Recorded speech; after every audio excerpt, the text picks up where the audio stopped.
যত সব বাদে খেতা, সর সর বলছি। কেন মা, আমার সাথে ছবি তুললে কি হবে? ঢং দেখে বাঁচি না, তোর সাথে ছবি তুলে পোস্ট করি আর সবাই জানুক তোর মতো দামড়া একটা মেয়ে আমার আছে।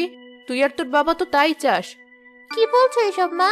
তুমি এমন করছো যেন আমি তোমার মেয়ে না। তুমি আমায় কুড়িয়ে পেয়েছো। জ্বালিয়ে মারলো, শর্ত দেখি। এখনই আমার পছন্দের ব্লগারের ভিডিও আসবে। কিন্তু মা, ভাত রাঁধবে না? না রাঁধলে আর কতক্ষণ আমি না খেয়ে থাকবো? সকালেও তো মুড়ি চিবিয়েছি, সেই মুড়ি আর কতক্ষণ পেটে থাকে? এতই যখন খিদে লেগেছে, যা নিজে গিয়েই রান্না কর। দূর হ আমার সামনে থেকে। মোবাইল ফেলে এখন আমি কিচ্ছু করতে পারবো না। রেহানা আবারও মোবাইল নিয়ে ব্যস্ত হয়ে পড়ল। ওদিকে ক্ষুধার যন্ত্রণা সহ্য করতে না পেরে মিতু একাই রান্নাঘরে পৌঁছে গেল। খিদে পিঠটা কেমন চৌচৌ করছি, আমি আর পারছি না।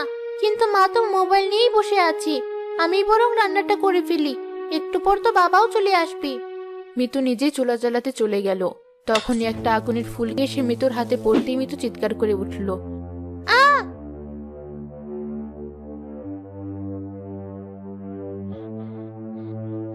এ কি মা, তুই এখানে কি করছিস? ওঠ ওঠ বলছি। আহারে, কচি হাতটা বুঝি পুড়েই গেল। না বাবা, কিচ্ছু হয়নি। বললেই হলো। আর বলতো, তুই এখানে কি করছিস? তোর মা কোথায়? ও, বুঝেছি, তোর মা আজও রান্না করতে আসেনি। কি করছিস এই নবাবজাদি? নিশ্চয়ই মোবাইলে ঢুকে আছে। আজ ওর একদিন কি আমার একদিন। হ্যালো গাইস, আমি আবারও চলে এসেছি, আপনাদের প্রিয় রেহানা। আজ আমি আপনাদের সাথে অনেক গল্প করব।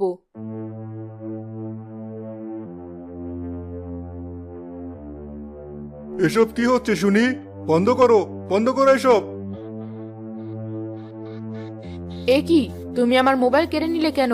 দাও দাও আমার মোবাইল। না, এটা আমি তোমাকে কিছুতেই দেব না। এই মোবাইলই হয়েছে যত নষ্টের গোড়া। আজই আমি এটা ভেঙে ফেলবো। খবরদার, তুমি আমার মোবাইলে হাত দেবে না। নতুন কেনার ক্ষমতা নেই, উনি এসেছে আমার মোবাইল ভাঙতে। দাও দাও বলছি। বাবা, মার মোবাইলটা ফিরিয়ে দাও। চুপ, একদম চুপ। নিজেও যেমন, মেয়েটাকেও তেমনই বানাতে চাচ্ছে। শুনি বেলা কত হয়েছে, ভাত রাঁধবে না? রাঁধবো না? তুমি আমাকে ঝিঝা করে রেখেছো নাকি? রোজ রোজ আমাকেই রাঁধতে হবে কেন? আমার ফেসবুকের বন্ধুরা তো রোজ রোজ রান্না করে না, মাঝে মাঝে বাইরে থেকেও খাবার আনে। কি কি বললে? কিসের বন্ধুরা? ওসব তুমি বুঝবে না। এবার দাও, আমার মোবাইলটা দাও। এখনই আবার আমার আরেকটা লাইভ আছে। ওসব আমার বুঝেও কাজ নেই। যাও রান্না করো। বললাম তো আমি এখন রান্না করতে পারবো না। এবার দাও আমার মোবাইলটা। বেশ, তাহলে আজই আমি এই মোবাইলটা ভেঙে ফেলবো। তখন দেখবো সারাদিন কি করে মোবাইল টেপো। কি বললে? আমার মোবাইল তুমি ভেঙে ফেলবে? তাহলে কিন্তু তাহলে কিন্তু কি? তাহলে আমি আজই বাড়ি থেকে বেরিয়ে যাব। কি বললে? বেরিয়ে যাবে? তোমার এত বড় সাহস! বেশ, বেরিয়ে যাও আমার বাড়ি থেকে। না বাবা, তুমি মাকে তাড়িয়ে দিও না। আমি না হয় একদিন না খেয়েই থাকবো। খেয়ে খেয়ে যে শরীর বানিয়েছিস, একদিন না খেলে কিচ্ছু হবে না। ছি ছি ছি রেহানা, মোবাইল টিপে টিপে তোমার এত অধপতন হয়েছে? নিজের পেটের মেয়েকে একথা বলছো? যা সত্যি তাই বলছি। দাও আমার মোবাইলটা দাও। আর এতই যখন বাবা মেয়ের ক্ষুধা লেগেছে, নিজেরাই রান্না করে ফেলো।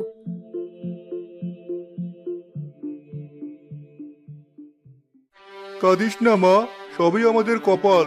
কিন্তু দেখবি, একদিন তোর মা ঠিক সব বুঝতে পারবে। কিন্তু ভয় হয় সেদিন না খুব দেরি হয়ে যায়। অত চিন্তা করো না বাবা, মায়ের যখন খিদে লাগবে ঠিকই ফোন রেখে রান্না করতে আসবি। তোর মাথায় কত বুদ্ধি। চল, আজ তোকে আমি রেস্টুরেন্টে নিয়ে গিয়ে খাওয়াবো। খিদেতে পেটটা চো চো করছে। কিরে মিতু, তোকে না তখন বললাম ভাতটা রান্না করে ফেলতে, আর এখানে বসে বাবার সাথে গল্প করছিস? কি কি বললে তুমি? এতটুকু মেয়েকে দিয়ে তুমি রান্না করাবে? তোমার এত বড় সাহস! তোমার মেয়ে এত বড় হয়ে গেছে আর বাড়ির কাজ শিখবে না? মোবাইলের চার্জ শেষ, এইমাত্র চার্জে রেখে আসলাম। তাই তো ভাবলাম যতটুকু সময় মোবাইলে চার্জ হবে খাওয়াটা সেরে নি। আর এখন এসে দেখছি রান্নাই হয়নি। কিন্তু মা, আমি তো চুলাই ধরাতে পারিনি। এই দেখো, চুলা ধরাতে গিয়ে আমার হাতটা কেমন পুড়ে গেছে। আচ্ছা মা, তোমার কাছে কি আমার যে মোবাইলের দামই বেশি?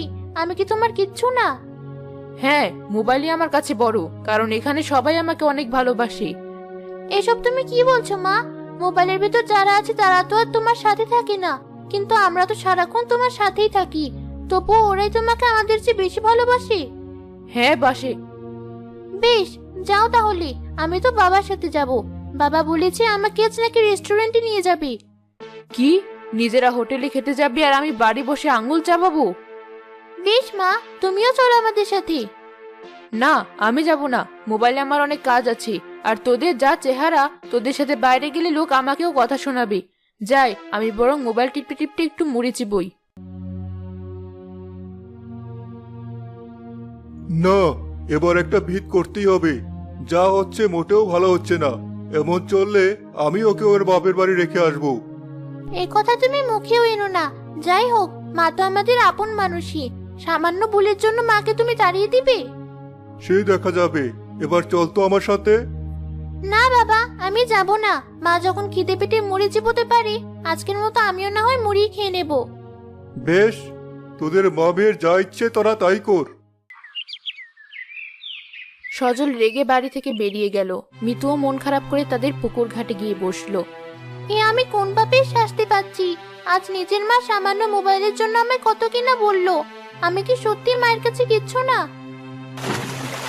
আহারে, এতটুকু মেয়ের কি এমন কষ্ট যে এভাবে কাঁদছে? আমি থাকতে এটা কিছুতেই হতে পারে না। জলপরি পুকুর থেকে বেরিয়ে এলো। জলপরীকে দেখে মিতু ঘাবড়ে গেল। এ কি? এ আমি কি দেখছি? ভয় পেও না ছোট্ট মেয়ে, আমি জলপরি। আমি তোমার কিচ্ছু করব না। এবার বলো তো, তুমি এখানে বসে কাঁদছো কেন?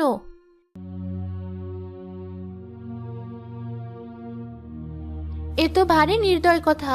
নিজের মা হয়ে কেউ এতটা নির্দয় হতে পারে? এর জন্য তোমার মাকে তো অবশ্যই শিক্ষা দেওয়া উচিত। না না জলপরি, তুমি আমার মাকে কিচ্ছু করো না। শত হলেও সে তো আমার মা। সত্যি, তোমাকে দেখে আমি মুগ্ধ হলাম। তবে তোমার মাকে তো আমি শিক্ষা দেবই।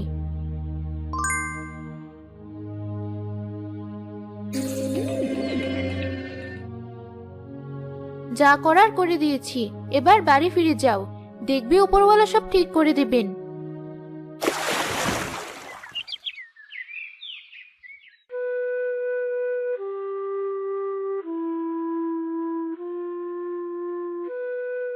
মা, আমাকে না হয় এক বাটি মুড়ি দাও। আমি যে না খেয়ে আর থাকতে পারছি না। জ্বালাস না তো, দূর হ এখান থেকে। দেখছিস না আমি মোবাইল টিপছি?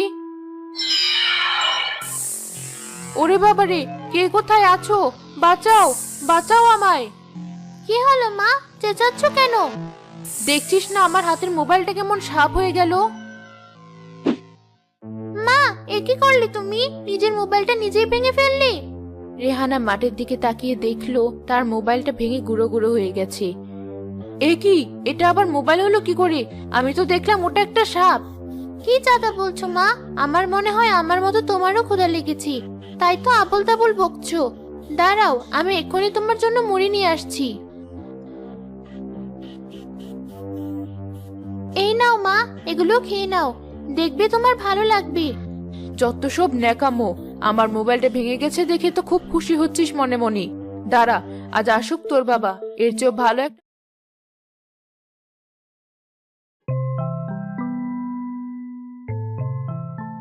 আরে, এ আমি কি দেখছি?